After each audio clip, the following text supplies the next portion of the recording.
मानस श्रृंखला में आज का विषय भ्रम भाग 1। चलना, फिरना, टहलना, भटकना, परिक्रमा करना, आवर्तित होना, भूल, भ्रांति, व्याकुलता आदि सभी शब्द भ्रम की ओर संकेत कर रहे हैं। भ्रम है वहां आशंका है, संदेह है वहां सफलता कैसे हो सकती है। भ्रमर ही इसका श्रेष्ठ उदाहरण भी है। स्वभाव से चंचल, अस्थिर रूप से भ्रमण करने वाला जीव है।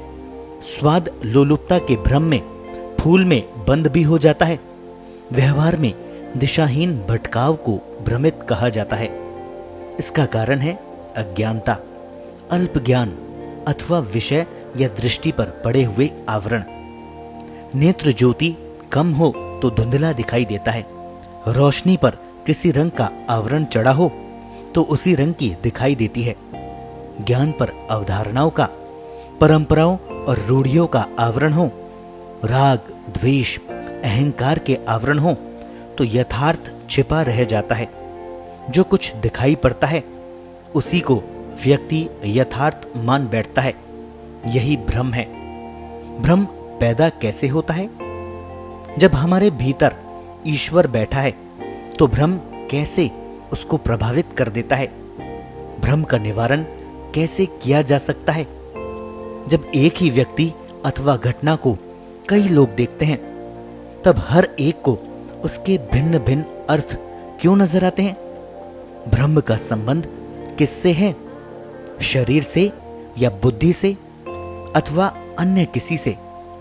क्या इंद्रियां भी भ्रमित कर सकती हैं? मन की क्या भूमिका होती है? जैसे शब्द में अर्थ भी भ्रम हो सकता है, प्रत्यय भी भ्रम हो सकता है, ध्वनि से भी भ्रमित किया जा सकता है, उसी प्रकार व्यक्ति भ्रमित तो है ही, जानबूझकर भ्रमित करने का प्रयत्न करता भी है। भ्रम का हेतु अज्ञान या अविद्या को कहा गया है। अज्ञान का कारण पाश माने गए हैं। अविद्या, अस्मिता, राग, द्वेष, अभिनिवेश ये पंच पाश कहलाते हैं। इन्हीं के साथ जो बंधा रहता है वही पशु है। सभी पार्थिव प्राणी इस दृष्टि से पशु कहलाते हैं। अज्ञान तो जन्म से साथ ही आता है, इसके लिए कुछ करना नहीं होता। हाँ, अविद्या से मुक्त होने के लिए विद्या की आवश्यकता पड़ती है। विद्या का रूप है धर्म, ज्ञान, वैराग्य और ऐश्वर्य। विद्या का अभ्यास आत्मा को विज्ञान और आनंद की ओर उर्ध्वमुखी करता है। अविद्या अधोमुखी मार्ग पर चढ़ाती है।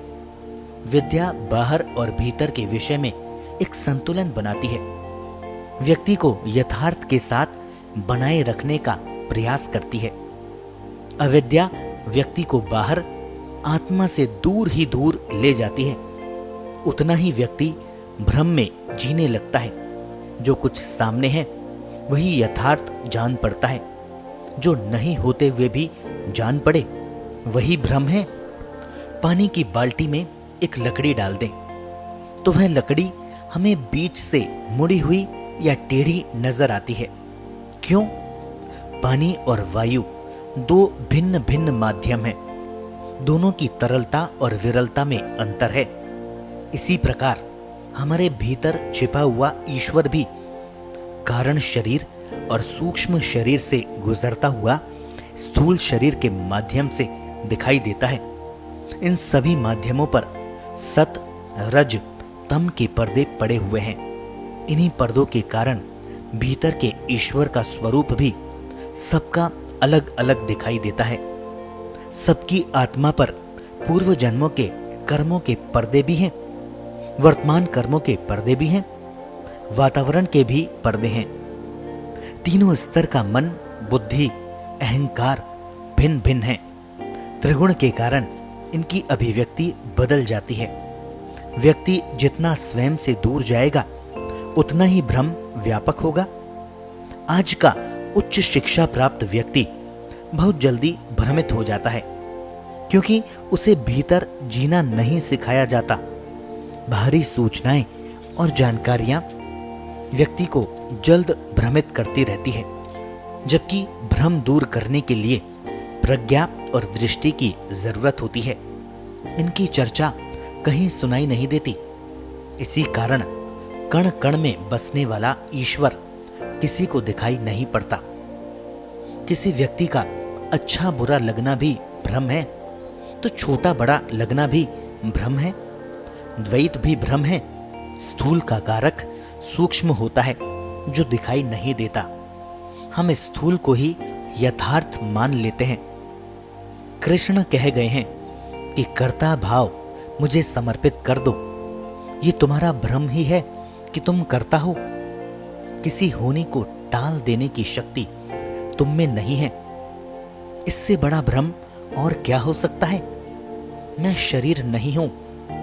यहां भी मैं इसे मेरा शरीर कहता हूं। इसको मैं मानते हुए जीना भी तो बड़ा भ्रम ही है। जो नहीं है उसको मानना भ्रम है। सच्चाई को छिपाकर झूठ के सहारे जो व्यवहार किया जाता है वह तो स्वयं व्यक्ति के लिए ही विषाक्त बन जाता है। पहला और मूल भ्रम तो व्यक्ति स्वयं के बारे में पालता है, अपने अहंकार के कारण। उसमें जब सत रज तम जुड़ते हैं तब भ्रम का स्वरूप निर्माण होता है। इस स्वरूप को जिस दृढ़ता से लागू किया जाता है वह इसका गति सूचक है। इसके पीछे मेरी कौन सी मंशा कार्य कर रही है वह भ्रम की दिशा तय करेगा। आज का बड़ा भ्रम यह है कि धन ही सुख का पर्याय है। धन मेरे काम का साधक बनता है। धन एक बड़े अहंकार का कारक बन जाता है। धन से जिस व्यक्तित्व का निर्माण किया जाना चाहिए, जो संस्कार युक्त संस्कृति परिवार में पुष्पित और पल्लवित होनी चाहिए, वह नहीं होती। भ्रमित जीवन शैली ही इसका कारण है। यह विद्या के योग से स्वरूप बदला जा सकता है। चाहे धर्म, अर्थ, काम, मोक्ष के सिद्धांत के सहारे अथवा धर्म, ज्ञान, वैराग्य, ऐश्वर्य के माध्यम से। तब अर्थ की परिभाषा भी अन्य रूप में, भोग्य पदार्थों के रूप में दिखाई देती है। धन की तीनों गतियां दान, भोग, नाश समझ में आ जाती है एवं यह भी स्पष्ट हो जाता है कि जैसा अन्न पेट में जाएगा वैसा ही मन होगा, वैसे ही कर्म होंगे तथा कर्म फल होंगे। तब जीवन में धन के अर्जन एवं उपभोग को लेकर कोई भ्रम नहीं रहेगा। जीवन के लक्ष्यों में बड़ा दिशा परिवर्तन होगा। धन के साथ साथ जीवन की सार्थकता का प्रश्न भी मन में उठने लगेगा। आज तो अच्छी पढ़ाई तथा अच्छी नौकरी के बाद कोई लक्ष्य ही नहीं रहता। शिक्षा भी केवल नौकरी देती है, मानवता नहीं देती। धन के भोग शरीर सुख के लिए जाने जाते हैं। आहार, निद्रा, भय, मैथुन। धन के सहयोग से इनको जीवन का सुख मान लेने से बड़ा भ्रम और क्या होगा। ये चारों तो पशु लक्षण हैं। हर प्राणी जन्म के साथ सीख कर आता है। इसके लिए किसी शिक्षा की जरूरत नहीं होती।